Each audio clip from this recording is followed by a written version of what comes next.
Hello, and welcome to our new episode series with Tom and Ruby, where we will be talking about not only wellness or wankery, but just outright bullshit that we see and just having a good debate about big topics in social media and in spheres that we will engage in. And today we are starting off with inflammation. And we thought a great way to kick this off is going to be talking about this seed oils and coconut oil debate because people say that seed oils are inflammatory, gluten is inflammatory, dairy is inflammatory, meats cause inflammation, artificial sweeteners, sugar. But what is inflammation anyway? And is it something that we should be doing everything we can to avoid? Is it something we need a supplement for? Is it something that we need to be dosing ourselves up on probiotics and all these other things to avoid? So let's start off this podcast defining inflammation, and is it good? Is it bad? What is inflammation? Yeah, sure. So when we talk about inflammation, all we're talking about essentially is a mobilization of the immune system. So let's say you are outside walking and you walk past a thorn bush and you get a thorn stuck in your leg. That's going to initiate an inflammatory response. So what's going to happen is a bunch of cells in the localized area are going to start secreting various different inflammatory markers. So you might have heard of like interleukins, like interleukin 6 and interleukin 1 and all of these kinds of things. And their job is to communicate to the local area as well as to the broader body that there's something going on here. We need to set it's essentially an alarm system. And so what we need to do is we need to mobilize macrophages. So they're your white cells that hover up to the local area and eat all of the pathogens that you don't want. It might be that we start mobilizing things that increase blood flow to the local area. So that's how you get swelling. It might be that and that will also that swelling, because you get flooding of all of that, it increases the heat in the local area, which could potentially kill pathogens. So inflammation in that sense is just a very normal part of it's the immune response. Now, when we talk about inflammation as related to things in nutrition, that's where things get a little bit more complicated, because the mechanisms for a food causing inflammation get a bit more complex. We can cover that later, but the important distinction that we need to make is we've got that immune response that occurs acutely when you get an injury or something like that. And then when we talk about inflammation as a problem, this is where we're talking about chronic inflammation. So how inflammation is supposed to work in the thorn example is you get an increase in inflammation. That inflammation allows your body to mount an immune response that deals with the pathogens, that deals with the foreign object that's sticking into your leg. And then after a period of time, when the pathogens and the foreign object have been removed, that inflammation subsides and you go back to like a normal state. So inflammation increases and then it decreases, goes back to baseline. Chronic inflammation is essentially when that doesn't happen. So for whatever reason, whether it's because the thing that's causing the issue persists, or whether it's because the feedback loop that's supposed to turn inflammation off doesn't work, inflammation remains mounted. And that chronic inflammation is causally associated with various different conditions. So if we were to talk about diabetes, for example, excess body fat can, through a variety of very complex mechanisms, increase inflammation. What that inflammation can do is it can interrupt normal insulin signaling. So what can happen is that blood sugar cannot be stored as effectively in various cells. This leads to increased insulin production all the time, blah, blah, blah. We all know the mechanism by which type 2 diabetes arises. If you look at cancer, one thing that inflammation can do is it can increase cell proliferation. So you've got damaged cells because you've got a thorn stuck in them. What your body needs to do is it needs to scavenge away all of the broken cells, and it needs to produce new cells like scar tissue and all of that good stuff. And every time you create new cells, what happens is one cell duplicates its DNA and then the cell divides, and now you've got two cells with the same DNA. Every time you do that, there's a risk that DNA replication can be ineffective. And so every time you get cell proliferation, you run the risk of a copy error. That copy error can lead to the eventual downstream effects that lead to tumor growth, and that leads to cancer. The other way that inflammation affects cancer is once that tumor has started to grow, initially it's very good at like scavenging all of the nutrients and whatnot that it needs, but as it grows and grows, the supply is significantly outstripped by demand. What happens then is the presence of that tumor mounts an inflammatory response. That inflammatory response leads to blood cell proliferation in the local area, as well as the drawing in of all of these macrophages and stuff, and that leads to the interleukin response, and that increases blood flow. So what happens is the inflammation on the tumor itself increases the nutrient flow to the tumor, and because of that, inflammation can lead to cancer. So you've got these kind of two mechanisms. And so it stands to reason that inflammation in some contexts can be an interesting target for intervention, or it can be an interesting thing to think about, because from what we've said, chronic inflammation is something that largely wants to be avoided. But I think there's a lot of sleight of hand that goes on when it comes to the foods that you mentioned, where people kind of conflate chronic and acute inflammation, and that's where I think a lot of the problems arise.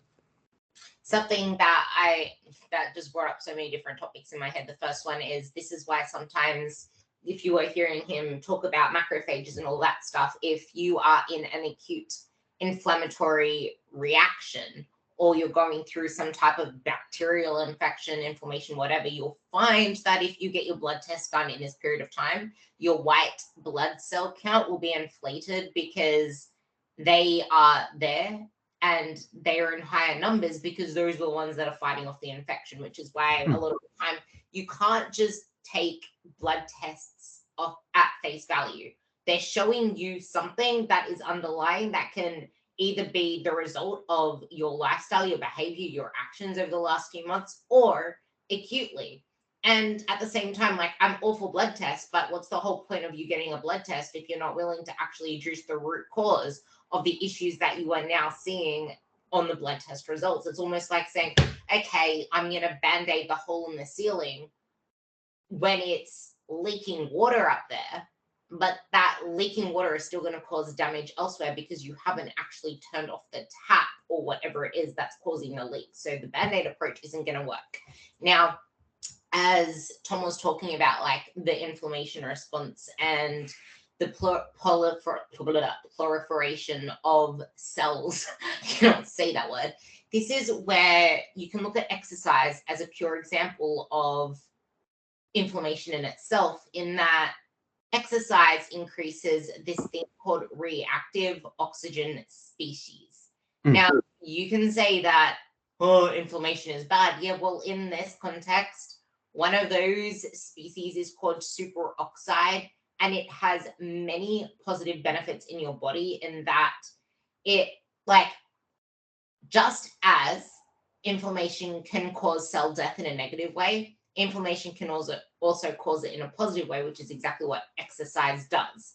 That is what you want autophagy. People talk about fasting and all this other bullshit for autophagy. Well, exercise does just that. And a big component that a lot of people are missing is that fat cells are toxic. They're not inert. They are sites. They're garbage bin disposal sites of toxins in your body. Too many of them is inflammatory. Being overweight is inflammatory in itself. Like being over fat, I should say, is inflammatory in itself. So, like, inflammation is such a broad topic that you can't just condense it down into what foods are causing inflammation, what foods are not. I don't know if now you want to veer into talking about the oils and the certain foods, but we hear a lot, seed oils are inflammatory. You'll see it everywhere. And it's kind of funny because when I was brought into the whole oil business and add oils, the oil that I got told to add to my food above all oils, even though I'm WOG, and it's olive oil for the WOGs, I actually got introduced to it through increase your flaxseed oil. But why was I told that I should be having flaxseed oil out of all oils if seeds are inflammatory? Because it is a high source of an omega-3 called ALA, which is actually anti-inflammatory, and it's been associated with lower heart risk, lower cause mortality. And it's kind of funny that we've been told that we should be consuming coconut oil when coconut oil is actually inflammatory.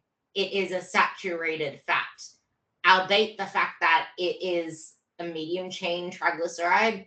So it doesn't put the same effects into the body that and like other saturated fats do. Like butter is one of the worst saturated fats that you can consume. And I'm sure that Tom can ramp on about this, which is why I'm very on top of telling my girls as well to minimize, if not eliminate, butter from their foods. Like, of course, a little bit here and there isn't going to be detrimental, but butter in itself, I remember seeing Dr. Spencer Nadolsky, doing a self experiment in having butter every day. And his blood panel markers, they were terrible. His cholesterol went through the roof and all these other blood, like triglycerides. If you want to talk about inflammation, talk about butter, talk about saturated fats, talk about coconut oil. Seed oils aren't the culprit here. So I'll let you take over that. Absolutely. Just to kind of loop back to what you're talking about with exercise and reactive oxygen species, I think that's a very good a very good example of the complex nature of inflammation, and why when you hear on podcasts or whatever, he says dismissively while literally on a podcast, people talk really negatively about inflammation. Well, a certain amount of inflammation is positive. So during exercise, if you're trying to build muscle, I think I said this last time, there are three primary mechanisms that lead to muscle growth after you exercise. You've got the mechanical tension, so literally just lifting weights. You've got the micro trauma that occurs within the muscle cells, which kind of dissipates once you get used to training. And then finally, you've got all of the cellular signaling, and inflammation is a big part of that. To the point that if you take anti-inflammatories after exercise, it blunts the hypertrophy response. So yeah, whenever someone talks about inflammation as this blanket negative, just remember that every time that person that talks about inflammation as a blanket negative goes to the gym and lifts weights, they're intentionally creating inflammation, whether they know it or not. So when it comes to seed oils and whatnot, this is where, when I was talking about the complex nature of the interaction between foods and inflammation, it really comes into the foreground, because there is a suggested mechanism by which seed oils can create inflammation. So depending on the person you ask, but generally speaking, the idea is that once you consume seed oils or omega-6 fatty acids, they can find their way into your body cells, because of course your body cells contain fat, whether we're talking about fat cells or whether we're talking about regular cells. So if you think about a cell that is in your arm, for example, that cell has a membrane. We all remember from high school biology that you see an animal cell and it's got like a membrane on the outside, kind of like an egg, and then there's a bunch of crap in the middle. Well, that membrane is called a lipid bilayer because it's made of lipids. And those lipids come from the foods that we consume. And so what happens is, if you eat a diet that's rich in omega-6 fatty acids from seed oils, you're going to get more omega-6 fatty acids in the membranes of your cells. And the suggested mechanism by which that can cause inflammation is through something called lipid peroxidation. So essentially, it means that some of those get oxidized, largely by the reactive oxygen species that we just talked about.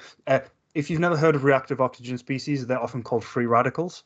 Same thing. So those free radicals can potentially bind on to these omega-6 fatty acids, and because of parts of the structure of an omega-6 fatty acid, in theory, they're easier to oxidize. That oxidization can then cause inflammation, can cause problems, and that's the suggested mechanism. But mechanisms are cheap. Always remember this. Whenever you're listening to someone talk about nutrition, mechanisms mean... Ruby, can I swear on the podcast? Yeah. Cool. Right. So mechanisms mean fuck all, because biology is really complex. You've got a number of different interconnected pathways and a whole bunch of redundancies. And so while it might be theoretically possible, like this makes sense. You eat more omega-6 fat, you get more omega-6 fat on your cell membranes. Omega-6 fat is easier to oxidize. Oxidized fatty acids cause inflammation. Therefore, eating seed oils causes inflammation. That makes sense. You can tie it up in a nice little bowl. Unfortunately, for people who promote this, virtually no data exists to suggest that in healthy humans, a higher consumption of omega-6 fatty acid is actually correlated with an increased amount of inflammation once other lifestyle factors are taken into account. So if you look at healthy human beings who are not babies, and that's important, the way that babies work is different. Not my area of expertise, but I'm vaguely aware of some evidence to suggest that if you give a bunch of omega-6 to like 2-month-olds, it's not good. Fair enough. I don't know about that. Not my area. Speak to a dietitian. But in healthy adults, there's no data to suggest this. In fact, there's a really good paper by Rhett and Whelan, published in I think it was 2011, 2012, that basically found that increasing people's omega-6 fatty acids by like 500%. So like a massive increase in the omega-6 fatty acids that these individuals eat did not increase markers of inflammation, which is not what we would expect if this mechanism panned out, right? And I think that's, that if you take nothing else away from this podcast, remember that mechanisms are cheap.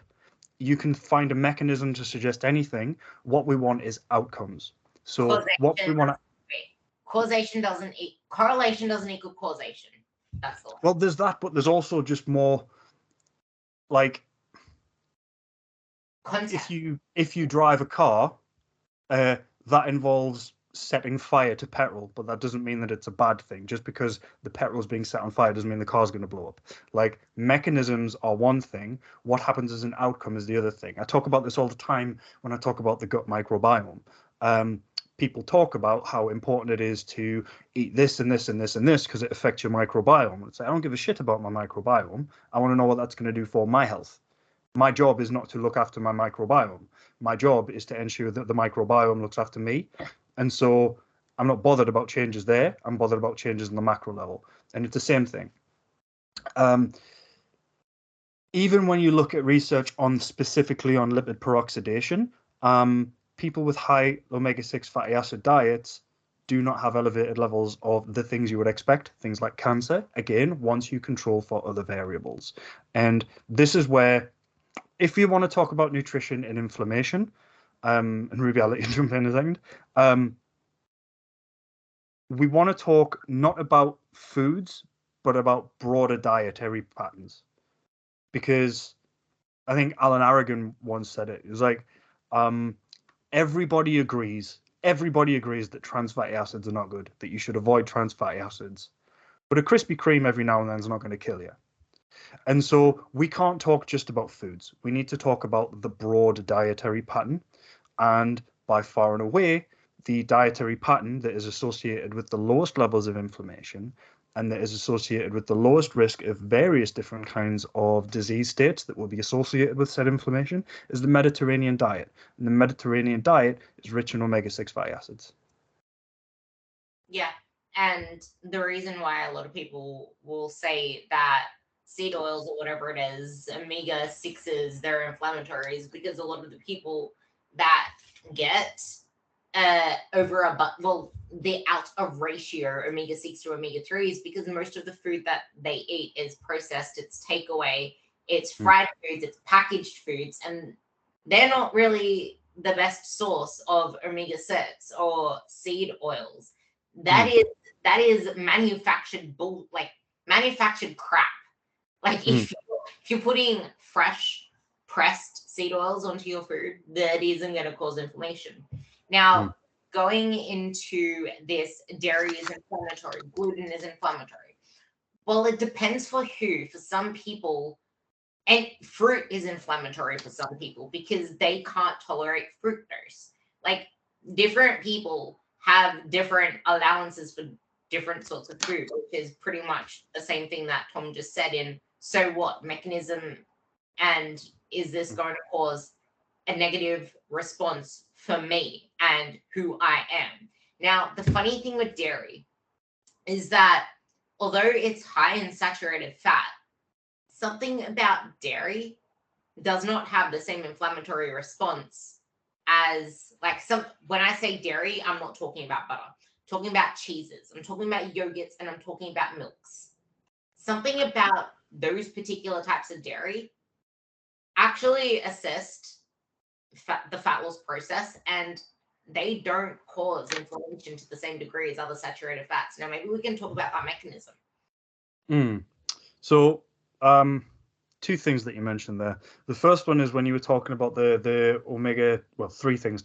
When you were talking about the omega-6 to omega-3 ratio, the underlying sort of truth of that is there, in that, broadly speaking, a diet that is really that where the omega-6 to omega-3 ratio is out is associated with problems, but it's a misread of the data, because there are two ways that you could throw that ratio out, right? Like if you've got a 10 to 1 omega-3 to omega-6, it could be that you're eating loads of omega-6, but it could also be that you're just not getting any omega-3. And that seems to be the problem. Like we have a requirement for omega-6. We have a requirement for omega-3. And if you're not getting any, that causes problems. But it doesn't cause problems because it's in the wrong ratio. It's just because you're not getting enough. So make sure you're eating enough fatty fish. Or if you don't eat fatty fish for whatever reason, make sure you supplement them. Another thing that you mentioned was the people with a high omega-6 diet tend to have problems, but when you think about it, they're eating lots of packaged foods and stuff. That's the point that I was kind of getting at when I was looking at the broad dietary pattern, because at that point it's like, well, okay, but is it the omega-6 then, or is it this broad issue? It's like if I shot someone and they then had steel in their body, and I was like, oh, steel's really bad for humans. Look at this person, he's got steel in him and it's bad. It's like, no, but you shot him. Like the delivery mechanism matters. And that leads us into the dairy thing, which I think is really interesting, right? Because butter and cheese are basically the same food. But if you compare the lipid response to acute consumption of both, it's radically different. And that's because while they contain the same fatty acids, the difference is in something called the food matrix. So that's like all of the other stuff that's in the food in the specific way that it's in the food. There's a book, I want to say it's by Michael Pollan, get ages ago. I can't remember the name of it, but he, in that book, either popularized or coined the term nutritionism, which is this idea that we can look at foods as nothing other than vehicles for the nutrients within. And that's not really the way to do it, because again, if we look at the saturated fat in cheese and the saturated fat in butter, it's the same, but if you look on like the molecular level of cheese, which would be a weird thing to do with your afternoon, the proteins are still there, and those proteins are still attached to the lipids, and that seems to affect the way that it alters our lipid profile post consumption. And so it's better to look at food. But yeah, broadly speaking, it seems to be the case that dairy foods are not as problematic as other foods are when it comes to delivering saturated fats. To my understanding, the reason for that's not wholly known. People kind of gesture towards the food matrix.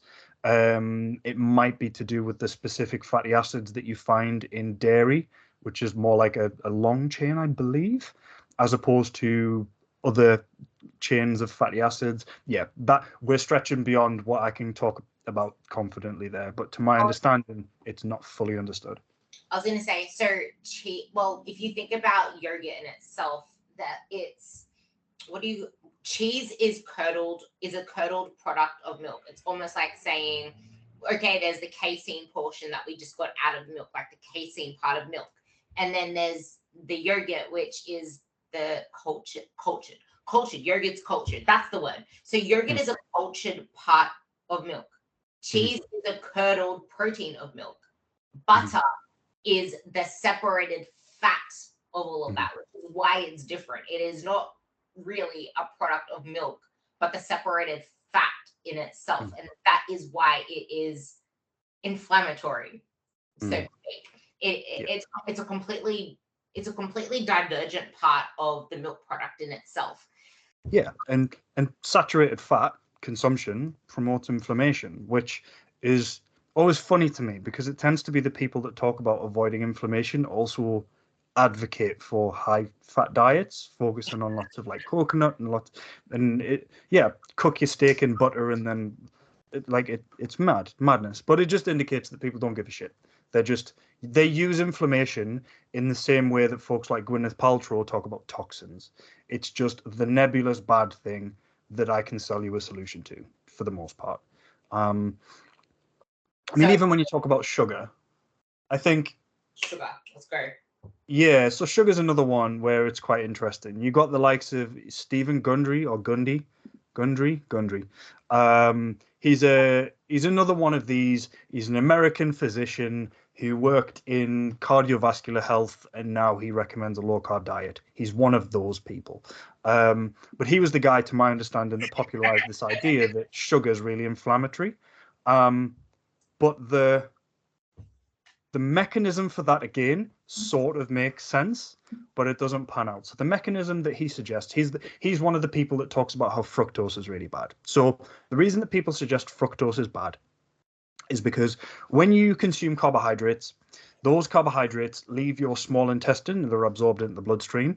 But before the carbs hit the bloodstream, they go through something called the portal vein directly to the liver. So when you eat carbs, they hit your liver before they hit your blood. And your liver gets first pass metabolism, meaning that your liver gets to kind of pick and choose whatever the hell it wants. Now, your liver holds on to the fructose to the point that when you eat fructose, no meaningful amount of fructose ever enters into your blood. Your liver stops it. And your liver's got a few different things it can do with fructose. It can just use it for energy. It can convert some of it into glucose. And then that glucose is going to enter the blood. Or it can convert some of it into fatty acids. And what happens in like chronic overconsumption of a diet that includes large amounts of fructose is you can get non-alcoholic fatty liver disease. So your liver is getting pumped full of so much fructose that it doesn't know what to do with it. And that leads it to continually increase the amount of fatty acids that it's producing. Some of this gets stored on the liver. You get fatty liver. This can lead to cirrhosis. This can cause inflammation. And also some of those fatty acids are going to enter the blood. When fatty acids enter the blood, they leave as very low density lipoproteins. They eventually become LDL, and some of that can lead to atherosclerosis. This is the mechanism by which fructose can cause heart disease. The problem you've got is there was a sleight of hand made there, in that we are assuming that the liver can't deal with the fructose that we're putting in, and that only happens in a calorie surplus. Really, it can happen if you like artificially eat hundreds of grams of fructose a day, but you're not doing that. Nobody does. Like Statistically, that when we're talking about fructose, you need to realize as well that fruits aren't fructose. They're a mixture of different sugars. They're fructose and glucose. Fructose and sucrose. That's the other one. So there are three different sugars to think about here. There's fructose, sucrose, and glucose. Unless you're having high fructose corn syrup, you are not ingesting pure fructose. Continue. Even then, high fructose corn syrup isn't pure fructose. It's like 55% fructose. So the only difference between high fructose corn syrup and sucrose is that 5%. So sucrose, which is table sugar, that's 50-50 fructose and glucose. High fructose corn syrup is about 55-45 fructose and glucose. The only thing where you can get reliably like loads of fructose is agave syrup, which I want to say is like a high percentage of fructose. I think it's all fructose, something like that. Maybe maple syrup as well, but nobody eats loads of that. It's expensive. But yeah, so let's say you're not eating in a calorie surplus. Let's say you're eating at maintenance, and let's say you're relatively active because you listen to this podcast. You're probably an active person. What you're doing all the time is you are eating a bunch of carbs. Those carbs are getting stored in your body because you don't need them. And then when you exercise, your body's using them. And then in between meals, your body's using them. And over time, you stock up your glycogen stores and then you empty them a bit. If you're doing that while consuming fructose, you are going to be fine. The problem you've got is if you are inactive and consume a hypercaloric diet, then what happens is you stock up your glycogen stores, you stock up your liver glycogen, and then you keep drinking full sugar Coca-Cola. at that point, you're consuming lots and lots of fructose and placing that within a liver that's already fully stocked with glycogen because you ain't doing anything, and because you're eating plenty of carbohydrates to stock up your liver glycogen. And at that point, your liver is going to start de novo lipogenesis, and it's going to start producing these fats, and it's going to store these fats on the liver. If you're an active person, fructose is not a problem for you unless you're eating loads of it on purpose. Eventually, you will cause a problem. But if you're eating some sweeties every day and a couple of apples and a banana and you're active, you're going to be grand. I mean, there's a reason that fructose is in sports drinks. Like, it's there for a reason. It's important.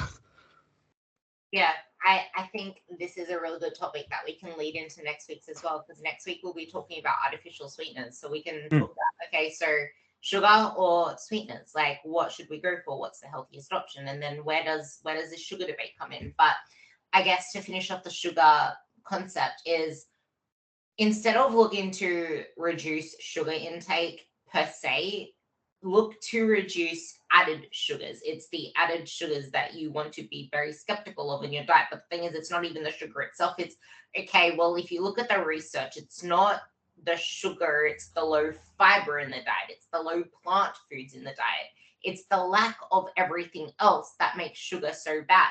And it's the overabundance of calories in themselves that makes sugar so bad. Because if you're in a surplus, that's when sugar can become toxic. If you're in a surplus, that's when fructose can become toxic. It's when you're lacking on fiber that sugar can cause a lot of health issues. Like, this ties up everything back to the very beginning. Okay, so what is it in the context of the diet itself versus the food? There are no good and bad foods. There's good and bad diets. And then it's like, how is it, what makes it a good or bad diet for that individual in that period of time? Because it can be a great diet for that individual maybe in 3 months from now, but for right now, it's not, they're not in the best health state to be able to withstand the diet that they're on right now, kind of thing. Yeah. The way that I try to think about it is that everything you eat is like, it's referred to in research as an exposure. So if we're looking to determine the risk of someone's getting a certain outcome, we need to look at the totality of all of their exposures. And sugar is an exposure. Is it a positive exposure? Probably not. Does it cause problems on its own? No.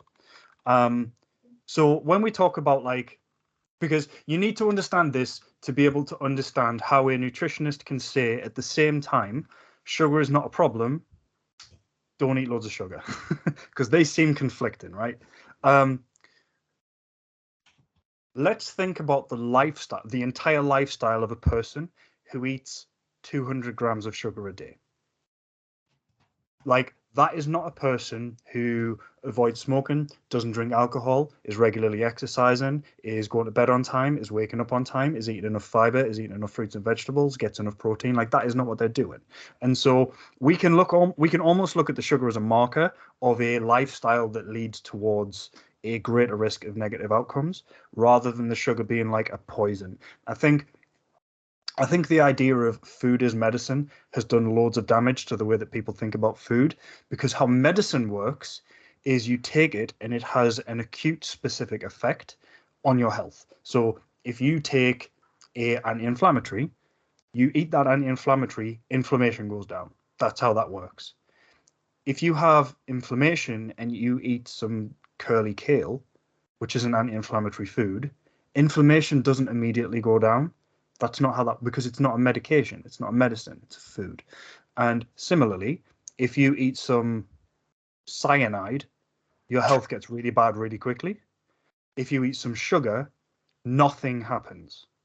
But if you lead a lifestyle that is associated with a really high sugar intake, you're probably going to run into problems.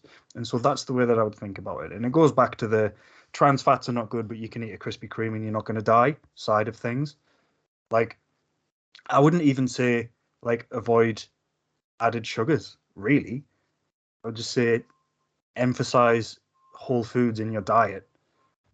And if you do that, you don't eat a lot of added sugars because whole foods don't have them. And eventually and that will lead you towards a dietary pattern that's promoting of health.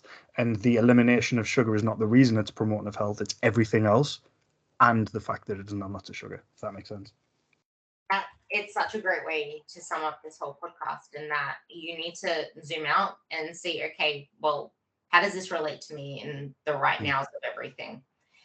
To put a tie on the anti-health and wellness Wank3ry series episode 1, I want to kind of allude to something I just came across in the whole thing of inflammation and reactive oxygen species. I found a paper that says that the combination of ALA and superoxide, which is a reactive oxygen species, actually has improved diabetic neuropathy.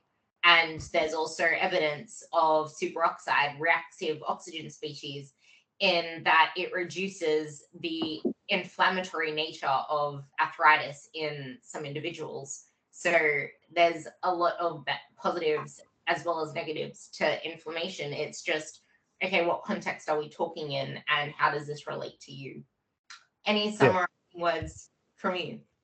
No, I think that's a beautiful point. I think that just highlights, because that is not saying that inflammation is good. It's just a refutation of the idea that inflammation is always bad. And so to kind of go back to first principles, don't make decisions about what you're going to eat based off of inflammation. You're looking too small. We're focusing on the trees. Look to the forest. Eat a broadly healthy diet, which is primarily going to be made of unprocessed foods, lots of plants, plenty lean meat, plenty lean proteins, and you'll be fine. You don't need to worry about inflammation. And if someone tries to tell you that you need to do something because of inflammation, ask them, okay, show me the paper that indicates that doing this thing increases my risk of a certain disease. Because right now you're talking about mechanisms, and mechanisms mean fuck all. I love that. Thank you for listening to episode 1. If you have any topics you would like us to talk about, any questions, anything at all, I am going to include a question box on the Spotify place where you can listen to this. Otherwise, reach out to either Tom or I will leave our handles in the description, as well as a little summary of episode 1, and we will catch you on the next one.